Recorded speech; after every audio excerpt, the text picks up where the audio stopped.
Yunji stood at her apartment window, looking out at the city lights. It was almost midnight. The soft blue glow of her holographic projector was the only light in her small apartment. She touched the device on her wrist, and for a brief moment, her human disguise flickered away. In the dim reflection of the window, she saw her true self. Pale blue skin with faint silver markings, large, deep eyes that caught even the smallest light, a face that no one on this planet had seen in 3 years. She was the last Navi. At least she believed she was. Just one more day, she whispered to herself. Each day was both a victory and a burden. Another day alive, another day alone. The sound of heavy footsteps in the hallway made her quickly activate her hologram again. Her blue skin vanished under the projection of human features. Just in time, someone knocked on her door. Yunji sighed. It was probably Tahoe from apartment 3B again. The Vraxian was friendly but talked too much. She opened the door just enough to see outside.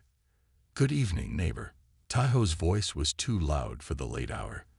His human disguise was good, but his eyes still had that yellow Vraxian glow. "I made too much dinner. Would you like some?" He held out a container of food. It smelled good, but Yunji shook her head. "No thank you. I already ate." She never ate in front of others. Navy eating habits would give her away. "You always say no." Tahoe looked disappointed. "We've been neighbors for 8 months, and I barely know you." "I like my privacy," Yunji said. "Thank you for the offer. At least come to the building meeting tomorrow. The new landlord wants to meet everyone." Tahoe's smile was hopeful. Yunji froze. New landlord? What happened to Mr. Kang? "Sold the building last week. The new owner is some big shot from the Central Planets. Very rich." Tahoe leaned closer and lowered his voice. "They say he's a Draconian." That was bad news. Draconians had the best sense of smell in the galaxy. Her hologram fooled eyes, but it couldn't hide her natural scent completely. "I'll try to make it," she lied. She had no intention of meeting a Draconian. After closing the door, Yunji went to her computer terminal. She worked as a translator for interstellar communications. It was perfect work, all done remotely, paid well, and required little contact with others. Her natural Navi ability to understand languages made her excellent at her job.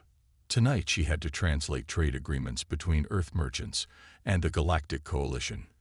The Coalition, the very group that had fought wars against her people. The same group that had stood by when her home planet was destroyed. But no one knew who she really was. Here she was just Unji Kim, a quiet human translator living in apartment 3A of Celestial Heights. Her computer pinged with a notification. A new building policy.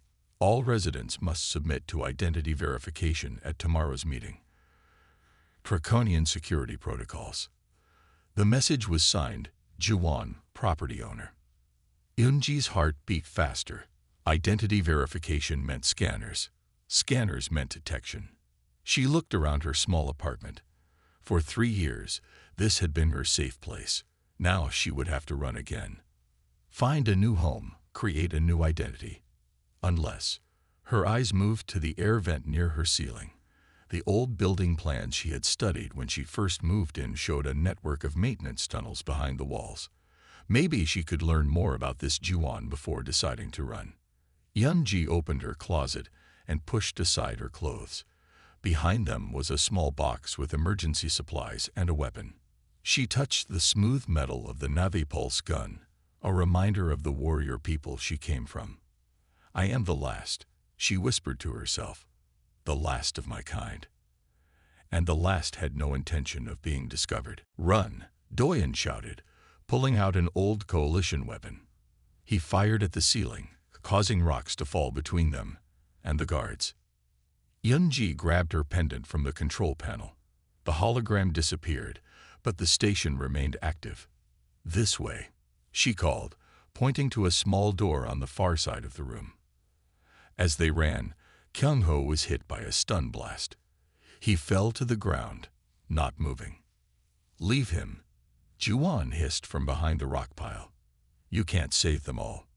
Minji and Doyen hesitated, but Yeonji pulled Kyungho to his feet. Though stunned, he could still walk with help. They escaped through the small door into a narrow tunnel. Behind them, they heard Juwon's angry orders. They need to deactivate the station, Yeonji explained as they ran. As long as it's active, it will warn other stations about Devourer presence. Where does this tunnel lead? Minji asked. Back to the building. I hope, Yeonji said. We need to get to Juwon's office. That's where they're keeping Taho and Hana. The tunnel began to slope upward. Soon they reached a ladder that led to a utility closet on the first floor of Celestial Heights. They peered out into the hallway. Everything seemed quiet. Too quiet, Doyen whispered. Where are all the residents? A scream answered his question. It came from above, several floors up. They're starting the conversion process on the other residents, Yeonji said grimly. Kyungho, now recovering from the stun blast, checked his medical scanner. I'm picking up life signs from apartments 3I, 3J, and 3K.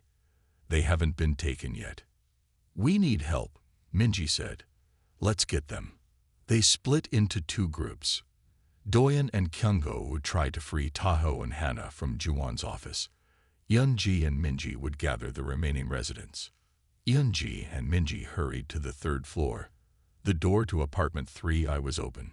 Inside, 3 people were barricading their windows. We need to leave, Yeonji told them. The building isn't safe. One of them, a tall woman, stared at Yeonji's blue skin. What are you? Someone trying to help, Yeonji said. The new landlord and his security are not what they seem. They're devourers. The residents of 3I looked at each other. The tall woman nodded. We've seen them change. We'll help. Together, they'd warned the families in 3J and 3K. Soon, their group had grown to 11 people. Yeonji's comm unit crackled. We found them. Doyen's voice came through. But we're trapped. East Wing, 2nd floor. On our way, Yeonji replied. She turned to the group. Some of you know how to fight. Several nodded. Good. The creatures look strong, but they have weak spots. She pointed to her own neck. Here, where the scales are softest. And their eyes, armed with whatever they could find. Kitchen knives, tools, broken furniture. They moved through the building toward the east wing. They encountered 2 guards on the stairs. The guards started to change, their human disguises melting away to reveal devourer forms. The residents attacked together. Though scared, they fought with desperate strength. One guard fell over the railing. The other was knocked unconscious. On the 2nd floor, they found Doyen and Kyungho trapped in a storage room with Taho and Hana. 6 guards blocked the hallway. We need a distraction, Yeonji said. Minji pulled out one of Chunho's devices. This might work. It's an EMP. It will disable their tech for a few minutes. When she activated it, all the lights went out. In the darkness, the guards' disguises failed, revealing their true forms. The residents from 3I, 3J, and 3K saw the monsters for what they really were. Their fear turned to anger. Led by Yeonji, they charged.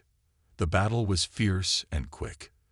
The devourers were stronger, but the residents had numbers and surprise. 3 guards fell. The others retreated. Yeonji broke open the storage room door. Inside, Doyen and Kyungho were helping Taho and Hana. They were weak but alive. Juwon is heading back to the station, Doyen reported. He has some device to override the controls. Yeonji knew what that meant. If Juwon shut down this station, all the other Navi monitoring stations would be vulnerable. She looked at the group of scared but determined residents. We need to stop him. Now. Together, they headed back to the basement, ready for the final battle with Juwon and his devourers. Yeonji woke to the sound of shouting. She checked the time. 6:30 in the morning. Too early for the usual noise of Celestial Heights. She slipped out of bed and moved to her door, pressing her ear against it. The shouting came from down the hall. "You can't do this. I've lived here for 12 years. The voice belonged to old Mr. Sung from apartment 3D. He was an Arcturian, over 200 Earth years old. The terms are clear. Rent will increase by 40% starting next month. This voice was smooth and cold. If you cannot pay, you should consider my buyout offer. Eun-ji cracked her door open just enough to peek outside. 4 men stood in the hallway. 3 wore black uniforms with the letters CH Security on their backs.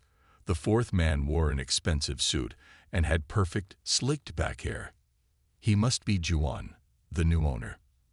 Mr. Sung's voice shook. "This is my home. Where would I go?" Juwon smiled, showing teeth that were too white, too perfect. "That is not my concern." One of the security men stepped forward, towering over the old Arcturian. "You have 3 days to decide." Eun-ji felt her anger rising. Without thinking, she stepped into the hallway. "Is there a problem?" she asked, keeping her voice calm. All eyes turned to her. Juwon's gaze felt like it was trying to peel away her disguise. "No problem at all." Juwon's smile widened. "Just discussing business with Mr. Sung. I'm Juwon, the new owner of Celestial Heights." Eun-ji nodded, but didn't offer her name. "It's very early for business talks." "It's never too early for progress." Juwon stepped closer to her. He sniffed slightly, and Eun-ji felt her heart freeze. Could he smell that she wasn't human? "You must be from 3A," he said after a moment. "I don't believe we've met." "Eun-ji," she said simply. "I work nights. I was trying to sleep." Juwon studied her for a long moment. "My apologies for the disturbance. We'll continue our discussion with Mr. Sung later." He turned to leave but stopped. "Don't forget the meeting tonight. All residents must attend for identity verification. Building safety protocols." After they left, Mr. Sung's hands were shaking. "They want me gone," he whispered. "All of us gone." "Why?" Eun-ji asked. "Why buy a building just to empty it?" Mr. Sung shook his head. "I don't know. But that man is no draconian, no matter what he looks like." Eun-ji helped Mr. Sung back to his apartment, then returned to her own. She needed to find out more about Juwon before the meeting tonight. She pulled a small device from her emergency box and placed it on her wall. It was Navi technology, a sound amplifier that could pick up voices through several walls. She pointed it toward the top floor where Juwon had his office. For hours, she heard nothing interesting. Then, just after sunset, "The signal is getting stronger." Juwon's voice came through clearly. "The station must be under this building. How long until we can access it?" Another voice asked. "Once we clear the building, we can begin digging. 2 weeks, maybe less." And the detection systems. Ancient, Navi technology, but still working after all these centuries. Eun-ji nearly dropped the device. They knew about Navi technology, about her people. "What if the signal is correct?" the second voice asked. "What if there is still one of them alive?" Juwon laughed. "Impossible. The Navi are extinct. Their precious warning system is just what we need." And the residents. By the end of the week, apartments 3B through 3K will be empty, one way or another. Eun-ji turned off the device, her mind racing. There was a Navi detection station under the building. That would explain why she had chosen this place. Some deep, instinctive pull to her own technology. But what was the station detecting? And why did Juwon want it? One thing was clear. The residents of Celestial Heights were in danger. And somehow, it was connected to her extinct people. Eun-ji didn't sleep that night. She kept thinking about the message. The Devourers, ancient enemies of many species, especially the Navi. Their hunger for worlds had been stopped centuries ago, or so everyone believed. In the morning, Eun-ji noticed something wrong. The hallway was too quiet. Usually, Taiho would be leaving for work around this time, his heavy footsteps impossible to miss. She knocked on his door. No answer. Tayo, she called softly. Still nothing. A woman stepped out of apartment 3D. It was Hana, Mr. Sung's granddaughter, who often stayed with him. If you're looking for the Vraxian, he's gone, Hana said. Gone? What do you mean? Security took him last night. Said he was trespassing in restricted areas. Hana looked scared. Grandfather is worried we'll be next. Jiwon already threatened to evict us. Yunji felt cold. Taeho must have been caught in the basement. Have you called the city police? Yunji asked. Hana laughed bitterly. Jiwon owns half the city officials. No one will help us. After Hana left, Yunji made a decision. She needed to find out what happened to Taeho. And that meant getting into Jiwon's office. She waited until afternoon when most of the security team would be changing shifts. Then she took the stairs to the top floor where Jiwon had his office and private apartment. The hallway was empty. Using a small device from her emergency kit, she disabled the electronic lock on Jiwon's office door and slipped inside. The office was large and cold. Glass windows looked out over the city. On one wall hung a map of the building with red marks on several apartments, including 3B, Taeho's home. Eun-ji searched through the desk drawers and found nothing unusual. Then she noticed a panel in the wall that seemed newer than everything around it. She pressed it, and the panel slid open to reveal a hidden room. Eun-ji's breath caught in her throat. The room was full of screens showing different parts of the building. But what shocked her were the containers along one wall. Large, clear tubes filled with green liquid. And floating in one tube was Taeho. He wasn't moving, but small bubbles from a mask over his face showed he was still breathing. Next to his tube was an empty one labeled 3A, Priority Subject. That was meant for her. On a table nearby lay strange surgical tools and what looked like pieces of skin. Artificial skin. Yunji picked up one piece and examined it. It wasn't a hologram like hers, but actual synthetic tissue. A disguise. A physical disguise. Next to the skin samples was a tablet. Yunji turned it on and found files labeled with apartment numbers. She opened the one for 3B. Subject shows resistance to questioning. The report read, claims no knowledge of basement activities or signal source. Tissue samples collected for analysis. Subject to be disposed of after collector's inspection. They were going to kill Taeho. Yunji heard voices approaching. She quickly put everything back and hid behind a large cabinet. The door opened, and Jiwon entered with his head of security, Sunwoo from apartment 3C. The old man in 3D is becoming a problem, Jiwon was saying. His granddaughter has been asking questions about the Vraxian. Should we bring her in too? Sunwoo asked. Yes, tonight, and increase patrols in the basement. Someone was there yesterday. The sensors detected unusual genetic markers. Sunwoo nodded. Navy markers. Similar, but not exact. Probably just contamination from the old station. Jiwon didn't sound convinced. The collector arrives tomorrow. We need to be ready. When they left through another door, Yunji slipped out of the office and hurried back to her apartment. Her mind was racing. Jiwon and his team weren't just after the monitoring station. They were hunting for something or someone. That night, Yunji heard a scream from down the hall. Looking through her peephole, she saw security guards dragging Hana toward the elevator.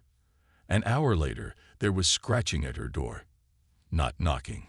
Scratching, like claws on metal. They knew about her, and they were coming. The group moved quickly through the building. Some residents stayed behind to help the injured. Others followed Eun-ji toward the basement. What's the plan? Doyen asked as they descended the stairs. Jiwon needs to connect his device directly to the main control panel, Yunji explained. We have to stop him before he does. When they reached the basement, they could hear drilling and shouting from the direction of the monitoring station. The rock pile blocking the entrance had been cleared away. Yunji turned to the group. Stay together. These creatures are strong, but they're afraid of being discovered. If we can alert the coalition about their presence, Their invasion plans will fail. They entered the monitoring station to find Juan standing at the control panel. 4 guards were with him. On the panel sat a black device with glowing red lights. Too late, Juan hissed when he saw them. His true form was fully visible now, tall, scaled, with claws instead of hands. The override is already working. The holographic display above the platform showed red dots spreading across the galaxy map. "What have you done?" Yunji asked, horrified. "I've sent false signals to all Navi stations," Juan explained. "They'll shut down, thinking it's a system update. When they restart, they'll be under our control." "Why tell us your plan?" Minji asked. Juan smiled, showing sharp teeth. "Because you won't leave this room alive. None of you will." He turned to his guards. "Kill them all. But bring me the Navi alive." The guards attacked. The residents fought back desperately. Doyen used his coalition training to take down 1 guard. The residents from 3I worked together to overwhelm another. Yunji ran toward the control panel. She had to stop the override. Juan stepped in her way, his claws extended. "Your kind fought us bravely centuries ago," he said. "But you lost, just as you will lose now." He lunged at her. Yunji dodged, revealing for the first time the full speed and reflexes that had made the Navi legendary warriors. She moved like water, flowing around his attacks. But Juan was strong. One swipe of his claws caught her arm, leaving deep cuts. Yunji stumbled back, bleeding. Around them, the battle continued. Minji and Teo were fighting together against the 3rd guard. The residents from 3J and 3K were struggling with the 4th. Juan pressed his advantage, forcing Yunji away from the control panel. "You fight well, for the last of a dead race," he taunted. Yunji's back hit the wall. She was trapped. Juan raised his claws for a final strike. Suddenly, Doyen threw himself at Juan. The impact knocked them both to the ground. They rolled across the floor, locked in combat. "Now, Yunji," Doyen shouted, "stop the override." Yunji ran to the panel. The black device was almost finished with its work. She tried to remove it, but it was locked onto the controls. "Your pendant," Minji called out, while still fighting. "Use your pendant." Yunji pulled her crystal pendant from her pocket. It glowed brightly as she placed it against the panel. The ancient Navi technology recognized it immediately. A voice spoke in the ancient Navi language. "Emergency protocol activated. Override detected." The holographic display changed. The red dots stopped spreading. Juan screamed in rage. He threw Doyen aside and charged at Yunji. "What have you done?" "Something my ancestors prepared for," Yunji said. She pressed her hand against the panel, letting the station read her genetic code. "Full emergency broadcast. All channels, all stations." The station hummed with power. The holographic display showed a wave of blue light spreading across the galaxy map, touching every red dot. Juan reached her, his claws slashing at her face. Yunji fell backward, blood flowing from a deep cut above her eye. Her vision blurred. Through the haze, she saw Juan raising his claws again. But before he could strike, the residents from 3I, 3J, and 3K swarmed him. Together, they forced him to the ground. "It's too late," Yunji told him as she struggled to her feet. "Every coalition world now knows about the Devourers. Your invasion has failed." Juan howled with rage. With a final surge of strength, he broke free from the residents and lunged at the control panel. But Doyen was waiting. With one clean shot from his coalition weapon, he ended the threat. Days later, coalition ships arrived. They found a building filled with survivors and bodies. The residents of Celestial Heights had fought bravely. Many had been injured. Some had died. The residents of apartments 3B to 3K had given their lives to stop the Devourers. In the lobby of the building, a memorial plaque was placed. It honored those who had fallen. And below their names, in both Coalition and Navi script, were these words. They stood together against extinction. They saved worlds they never knew. Eunji spent the day preparing. She skipped the building meeting, knowing the identity scanners would reveal her true species. Instead, she used her computer to search for information about the building's history. Celestial Heights was built 30 years ago. Before that, the land had been empty for centuries. But deeper in the records, Eunji found something interesting. Over 500 years ago, the site had been listed as Monitoring Station 7 in old Coalition maps. A Navi monitoring station, she whispered to herself. Her people had built many such stations across the galaxy, long before the wars that led to their extinction. A knock on her door made her jump. She quickly closed the files and checked her holographic disguise. "Who is it?" she called. "It's Tahoe from 3B. You missed the meeting." Eunji cracked the door open. Tahoe looked worried. "Are you okay?" he asked. "Juan asked about you. He seemed very interested in meeting you." "I wasn't feeling well," Eunji lied. "What happened at the meeting?" Tahoe glanced down the hallway before speaking. Everyone had to go through the scanner. And Juan announced new building improvement plans, said we might need to move out temporarily. "Did you believe him?" Tahoe shook his head. "Something's wrong. After the meeting, I saw them take equipment to the basement. Drilling equipment." Eunji's mind raced. Juan was looking for the monitoring station. "Be careful, Tahoe," she said. "I don't think Juan is who he claims to be." Tahoe nodded. "I'm going to look around tonight, see what they're doing down there." "No," Eunji said too quickly. "It's dangerous. Someone has to do something," Tahoe insisted. "I'll be careful." After he left, Eunji paced her apartment. She needed to find out more about the monitoring station. What was it designed to detect? And why was it sending signals now, after centuries of silence? When night fell, she slipped out of her apartment. The hallway was empty. Most residents were in their homes, worried about the changes coming to their building. Eunji took the stairs down to the basement. She could hear drilling from somewhere below. Following the sound, she found a door marked "Maintenance Only" that was slightly open. Beyond it was a narrow tunnel that hadn't been there before. Juwan's team had already started digging. Eunji followed the tunnel, staying in the shadows. The tunnel ended at a large metal door embedded in the rock.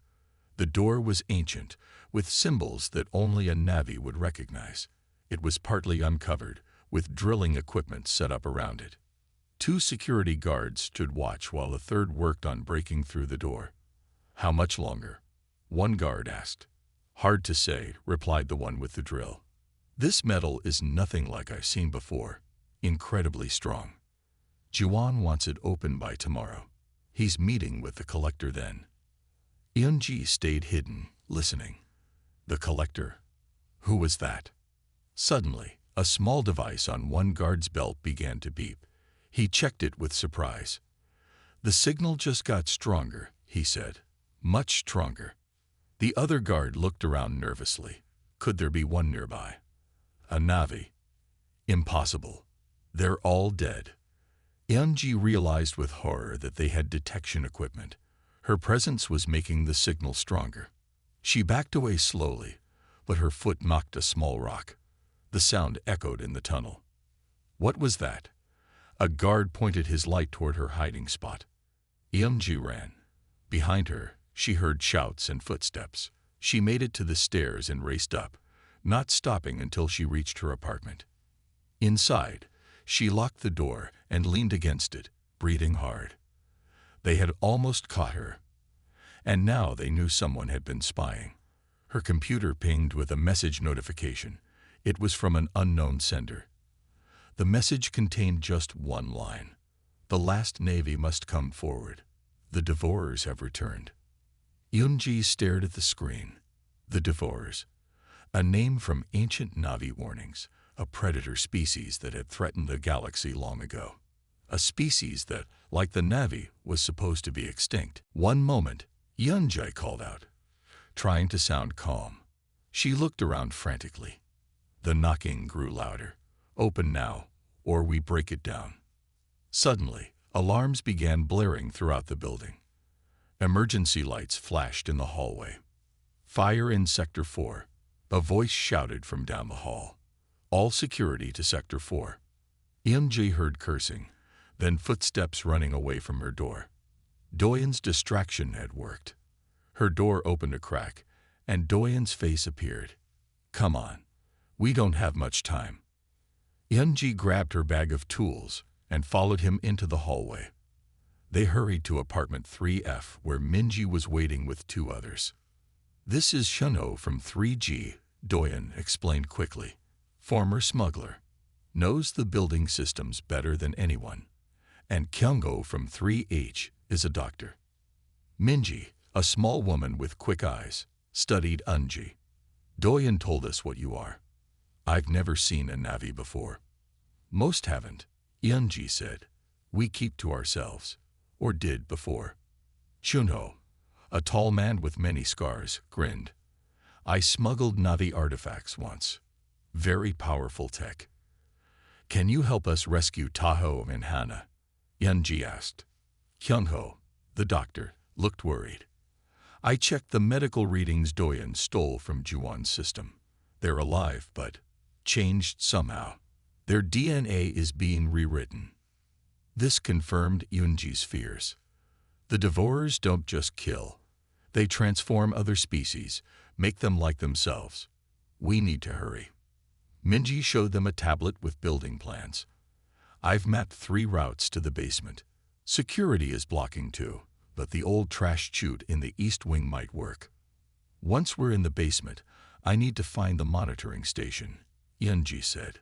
"And I'll work on freeing Taho and Hana," Kyunho added. Junho pulled out small devices and handed one to each of them. "Communication units. They work on an old frequency. Security shouldn't be able to track them." As they prepared to leave, Doyen pulled Yunji aside. "There's something you should know," he said quietly. "I've sent a message to my old coalition contact. If what you say about the Devourers is true, we'll need help." Yunji tensed. "The coalition won't help. They'll just want to capture me." "Times have changed," Doyen insisted. "The war with the Navi was centuries ago. Most young officers don't even know why it started." Before Yunji could argue further, Minji called them. "Security is regrouping. We need to move now." The group split up. Minji and Junho headed to the east wing to access the trash chute. Doyen and Kyungho would create another distraction near Juwon's office. Yunji would meet them all in the basement. As she made her way through empty corridors, Yunji thought about how strange it was to be working with others after years of hiding alone. She reached the trash chute without being seen. It was old and smelled terrible, but it was big enough for her to fit through. Taking a deep breath, she climbed in and slid down into darkness. The chute ended in a large waste container in the basement. Yunji climbed out, trying not to make noise. She activated her comm unit. "I'm in the basement," she whispered. "Good," Minji's voice came through. "We're right behind you." Junho got caught. "They're taking him to Juwon." Yunji's heart sank. Another neighbor captured. What about Doyen and Kyungho? Still working on their distraction. "Meet us at the east corridor." Yunji moved carefully through the dim basement. Soon, she found Minji waiting in the shadows. "The drilling has stopped," Minji said. "I think they've broken through to whatever they were looking for." They followed the tunnel Unjay had discovered earlier. It was wider now, with lights strung along the ceiling. At the end, the ancient door with Navi symbols stood fully exposed. But it was no longer closed. It was open, revealing the dark chamber beyond. And standing in that doorway, looking right at them, was Juwon. His skin seemed to ripple and shift, like something underneath was trying to get out. "Welcome," he said, his voice deeper than before. "We've been expecting you, last daughter of the Navi." Yunji froze. Beside her, Minji reached for a tool in her pocket. "Don't," Juwon warned. "My men are right behind you." Yunji turned to see 4 security guards blocking the tunnel. They were trapped. How did you know what I am? Yunji asked. Juan smiled, but the smile didn't reach his eyes. The monitoring station has been sending signals for months. Signals only a Navi could trigger. He stepped closer. We thought your kind was gone. Extinct. How wonderful to find one still alive.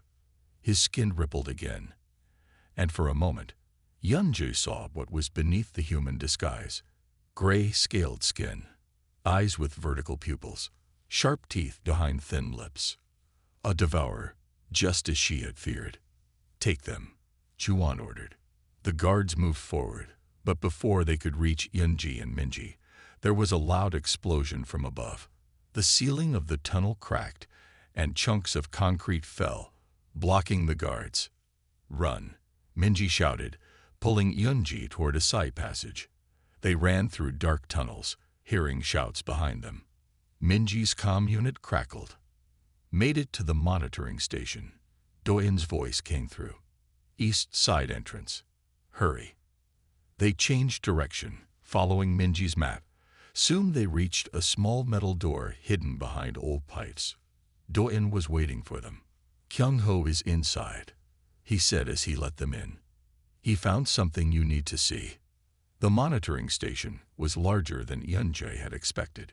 Ancient Navi technology hummed with life, screens glowing with blue light. In the center was a round platform with a control panel covered in Navi symbols.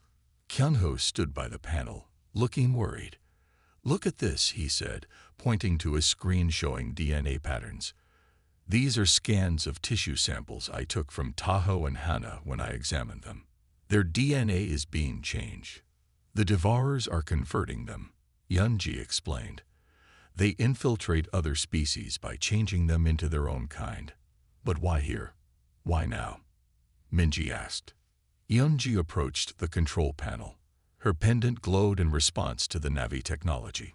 She placed it in a slot on the panel, and the entire station lit up brightly. A hologram appeared above the platform. It showed the galaxy, with red dots blinking in several places. Devourer activity, Yunji said. This station was built to monitor them. My people knew they would return someday. Doyen studied the hologram. These red dots, they're all near coalition worlds. They're preparing for invasion, Yunji said, but they need to disable the warning systems first. That's why Juan wants this station. Kyung-ho looked confused. Why not just destroy it? Because it's connected to others, Yunji explained. They want to use it to disable all Navi monitoring stations at once. Then nothing would stand in their way. Doyen turned to face Yunji.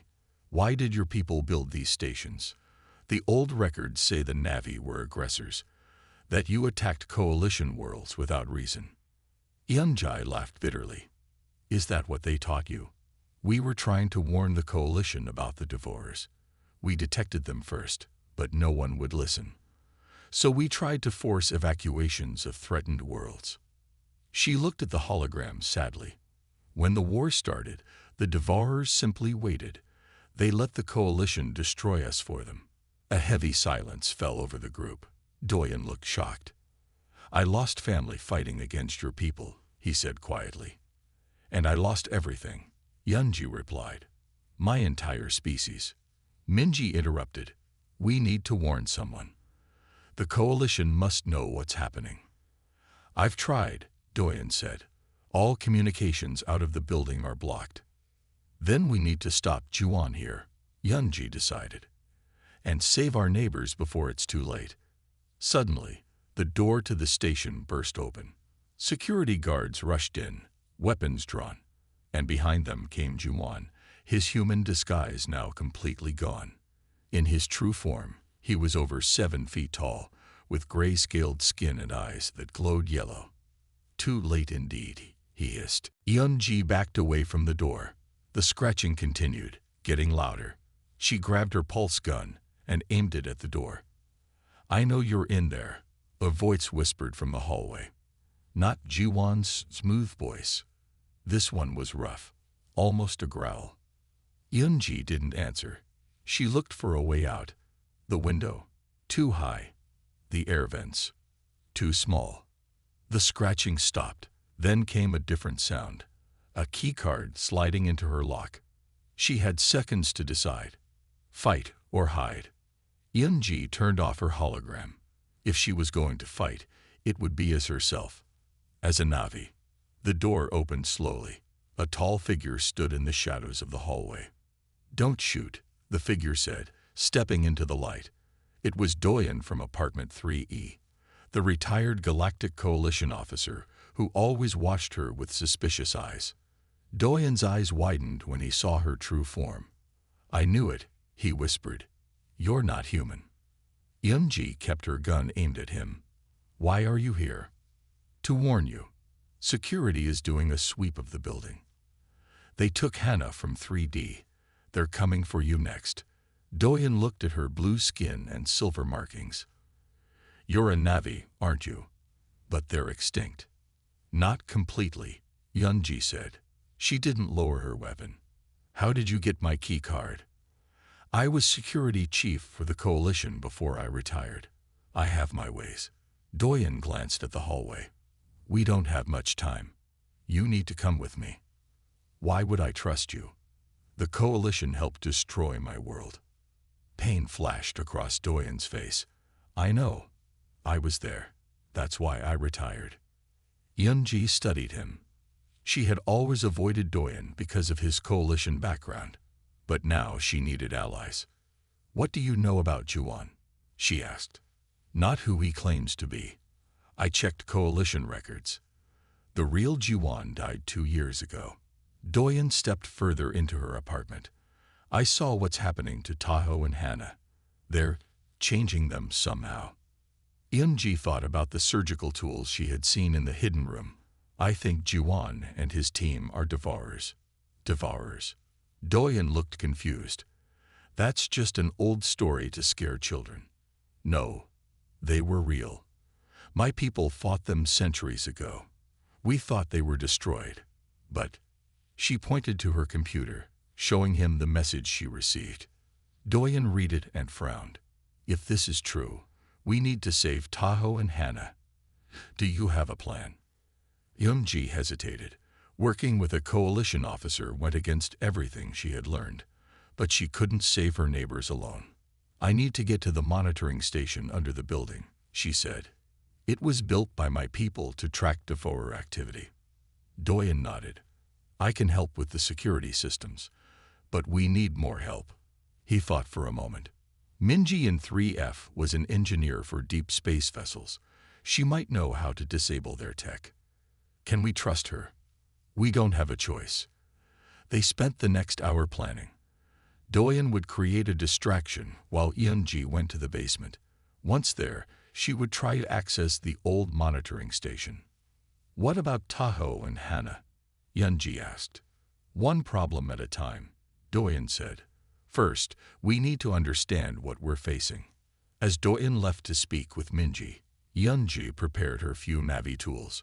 She hadn't used them in years, afraid of being detected. She touched the blue crystal pendant around her neck, a key that would respond to her genetic signature. If the monitoring station was still functioning, this key would open it. In the hallway, she heard footsteps. Many footsteps, moving with purpose. A hard knock on her door. "Security check. Open up." Yoon-ji quickly activated her hologram again. This was it. Time to fight, or time to run.